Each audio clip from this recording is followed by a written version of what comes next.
বঙ্গবন্ধু এবং তার পরিবারের সকল সদস্যের আত্মার মাগফিরাত কামনা করছি। আজকে আমরা সম্মিলিত চলচ্চিত্র পরিষদ আজকে মানববন্ধন করছি। আমরা কিসের জন্য মানববন্ধন করছি? আমরা মানববন্ধন করছি, আমরা কোন হত্যাকে আমরা সাপোর্ট করি না। আমরা সকল হত্যার বিচার চাই। ছাত্রদের আন্দোলনের প্রতি আমাদের সমর্থন ছিল এবং আছে, থাকবে। কিন্তু যখন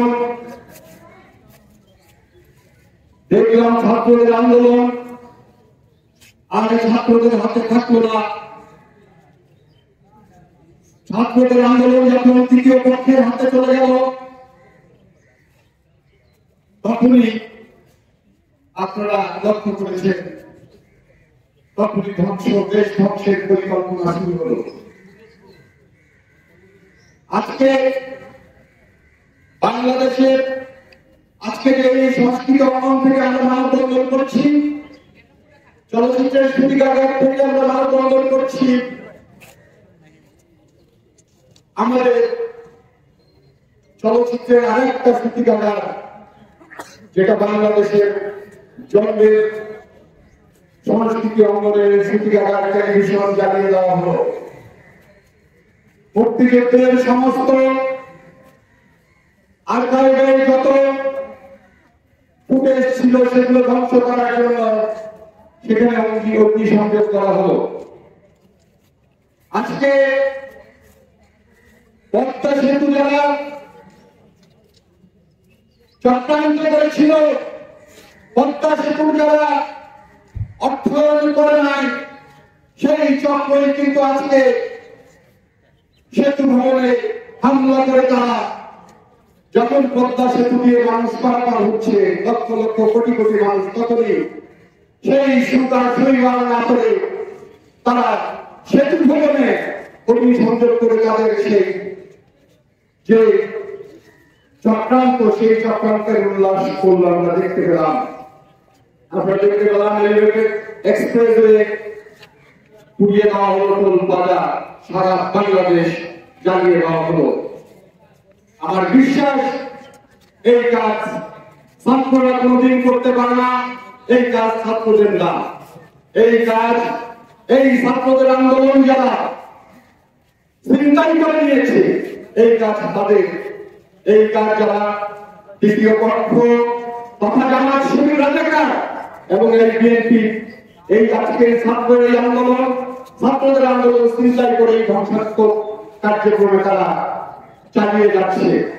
রাষ্ট্রের বিনাশ করার জন্য, রাষ্ট্রকে একটা অকার্যকর করার জন্য তারা যে পরিকল্পনা নিয়ে মাঠে নেমেছে, এখন সেগুলোই চলছে। এখন আর ছাত্র আন্দোলন নেই, থাকার কথাও না। কারণ হচ্ছে ছাত্রদের আন্দোলন সরকার মেনে নিয়েছে এবং ছাত্ররা যা চেয়েছে তার চেয়ে অনেক বেশি ছাত্ররা পেয়েছে। বন্ধুগণ, আপনারা দেখেছেন আন্দোলনে, আপনাদের আন্দোলনের সংবাদ, আপনাদের দাবি দেওয়ার সংবাদ কারা প্রচার করে? সাংবাদিক ভাইরা। আজকে সাংবাদিক ভাইদের কেন হত্যা করা হচ্ছে, হামলা করা হচ্ছে? কেন একজন নারী সাংবাদিক তাকে আটক করা হলো, তাকে তার উপর বর্বরচিত আক্রমণ করা হলো? সেটা কোন রাজনীতি? আপনারা জানেন একজন পুলিশ, সেও তো ভারতীয় ছাত্রের বাবা, সে পুলিশের চাকরি করে আজকে সংসার চালাচ্ছে, তার সন্তানকে স্কুলে পাঠাচ্ছে, তার ছেলেকে তার মেয়েকে স্কুলে পাঠাচ্ছে, চাকরি করে বেতন পেয়ে, সেও তো সন্তানের বাবা, তাকে হত্যা করা হচ্ছে। আমরা সকল হত্যার বিরুদ্ধে, সকল ধ্বংসযজ্ঞ ষড়যন্ত্রের বিরুদ্ধে আমরা ছাত্র আন্দোলনের পক্ষে এবং ছাত্রদের ন্যায্য দাবির পক্ষে এবং আমরা শান্তির পক্ষে। আমরা শান্তি চাই। আমরা এই অশান্ত যারা করছে এই দেশ, তাদেরকে চিহ্নিত করে তাদের বিরুদ্ধে আমরা দুর্বার আন্দোলন করে তুলি এবং আমরা আমাদের এই দেশে শান্তি প্রতিষ্ঠিত করি। সেই পথে আমরা এগিয়ে যাবো ইনশাআল্লাহ। এবং আমাদের এই চলচ্চিত্র সম্মিলিত চলচ্চিত্র পরিষদ সেটা সবসময় এই শান্তির পক্ষে থাকবে। এবং আজকে যারা আমাদের মানববন্ধনে যে সমস্ত শিল্পী, কলাকুশলী, সাংবাদিক ভাইয়েরা উপস্থিত হয়েছে, সবাইকে আমি ধন্যবাদ জানিয়ে আজকের এই কর্মসূচি এখানে শেষ করছি। ধন্যবাদ সবাইকে। ভাই আপনারা একটু 5 মিনিট দাঁড়ান, আমরা একটু